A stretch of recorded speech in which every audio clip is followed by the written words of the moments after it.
Hey everyone, good afternoon, good evening.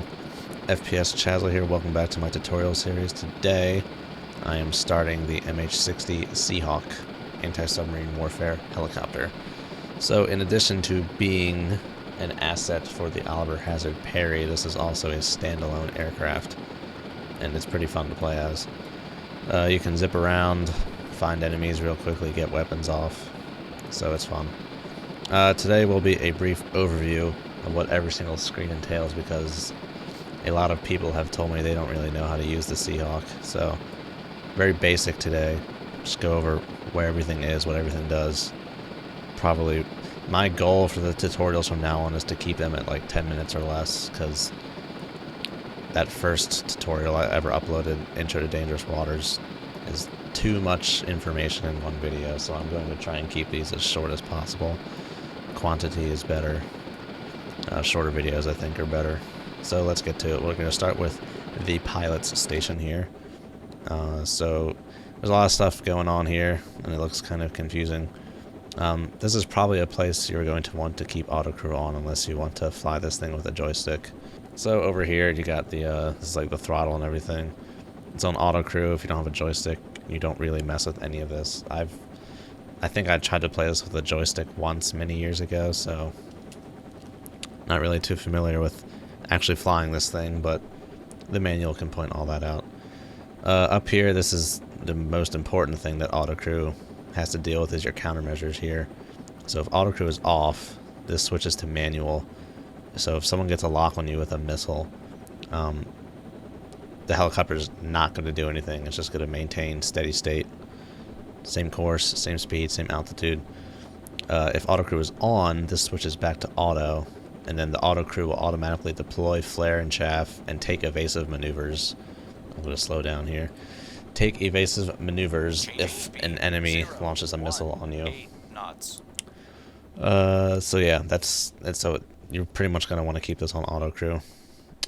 Moving over, this is airspeed here in knots.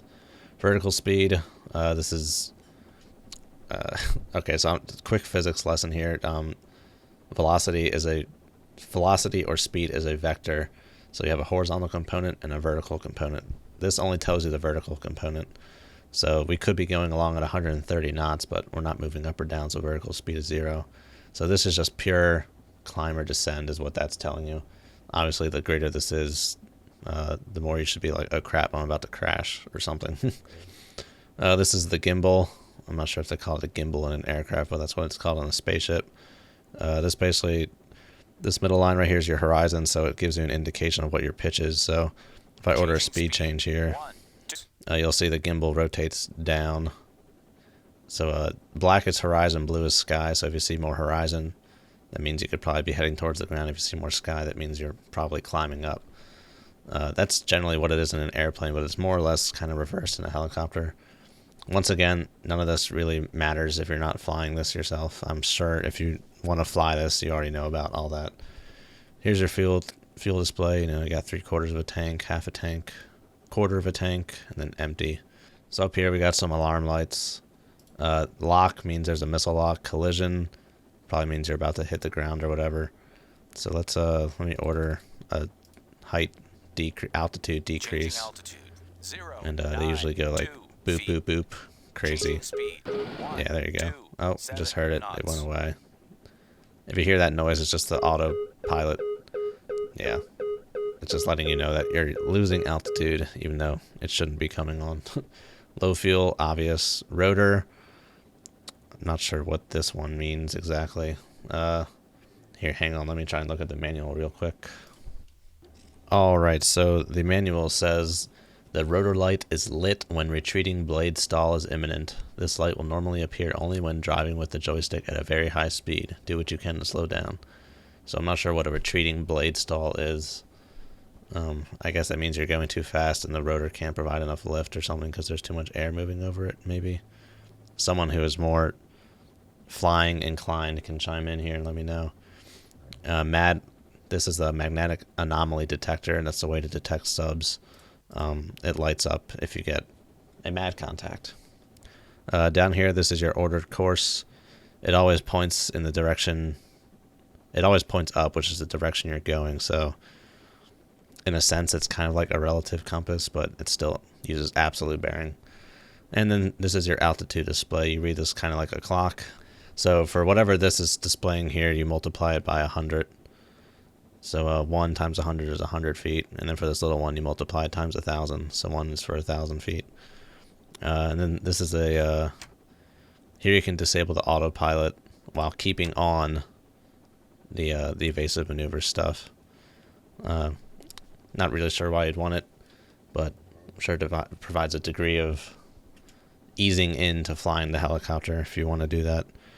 Alright, here, this is kind of like your onboard nav map thing. You can set a sonar buoy waypoint, fly to waypoint, weapon waypoint. This is similar to the ASTAC in the second Oliver Hazard Perry tutorial. Alright, that's about it for the pilot station here. You got another little compass right here. You can switch between HUD elements to have this kind of HUD or this kind of display if you want. Moving on here, this is the ATO station, the Airborne Tactical Officer. So this is where you can control your weapons. Nav link, nav control. This is similar to ASTAC if you let ship or helo have its own control. Data link, similar to ASTAC as well. Radar means that you can transmit radar and send that data back to the frigate. Acoustic means you'll only send back sonar buoy data or sonar data. This is your hydrophone. Now this is in default dangerous waters. This is not something you can control from the frigate. It's only something you can control when you're playing as a helo itself. So you stop and come to a hover.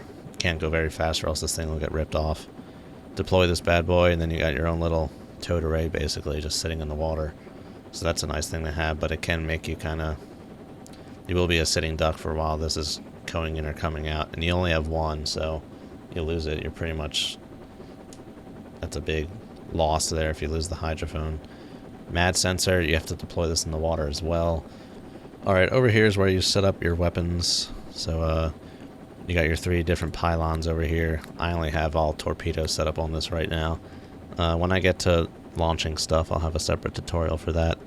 We'll go over this in more detail, but it's similar to how you set up a weapon on a Perry or a Los Angeles for torpedoes, and then doing the missiles that you can launch from a helo is slightly different, but not too bad. Moving over here, you got the sonar buoys. I'm going to go over these in passing. I will do a more detailed sonar buoy tutorial.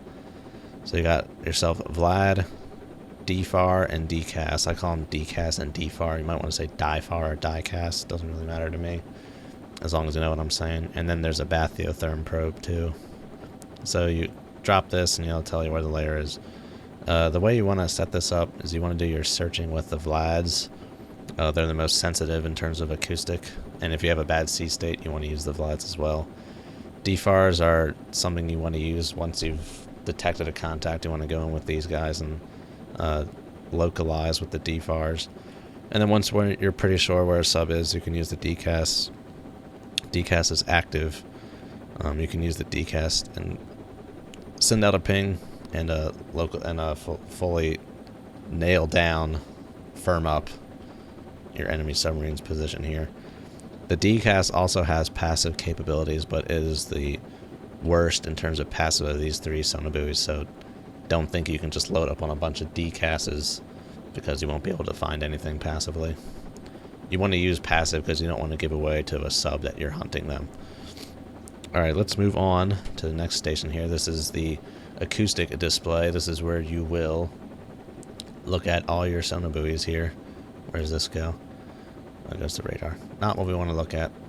So this is where all your sonar buoy stuff will come into play here. This is a mission with some pre-deployed sonar buoys. Let me turn this back around here.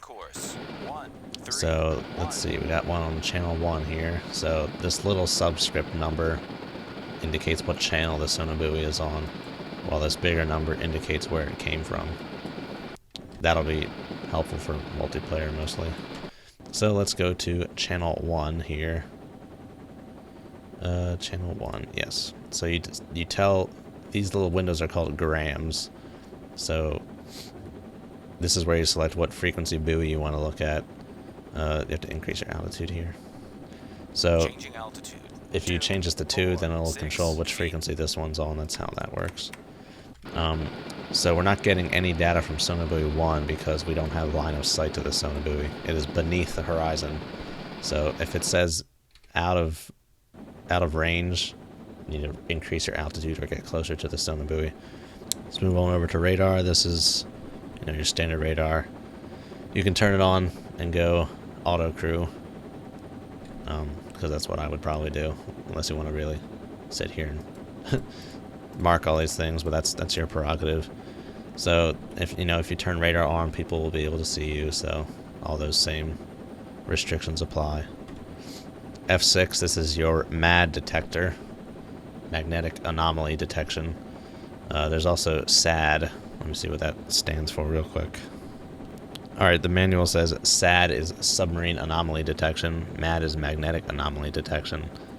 I'm sure there's some kind of difference in there, but not too particularly sure. As long as you get a MAD, I mean, we're all pretty much looking for submarines all the time, so that's what you'll get. SAD probably has some kind of algorithm to look for a specific shape or something. ESM is your standard ESM here. Power it on. I'd leave auto crew on here. It's ESM and MAD. I think MAD is automatic regardless. And then here's your dipping sonar display. I think I will save this for its own special video, but I'll just quickly go over it. Increase and decrease frequency. This is just it's like the same thing as changing the frequency scale on the narrowband, so it just lets you zoom in. Audio on. Self-explanatory. Scope, this tells you how much is deployed. So if you're hovering at 50 feet and the scope says 50 feet, that means your hydrophone is right at the surface of the water. So bear that in mind when you're lowering this bad boy down to add on your current altitude to it. And then this just switches through sonar profiles, and this has the filter. This is the passive screen.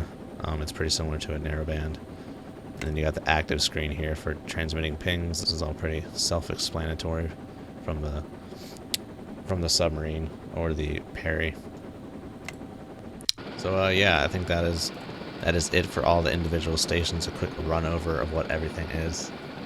So we'll be coming out with some other tutorials after this. I'm going to be having my tutorials for the Seahawk will include a sonar buoy tutorial, a dipping sonar tutorial, and then a weapons tutorial.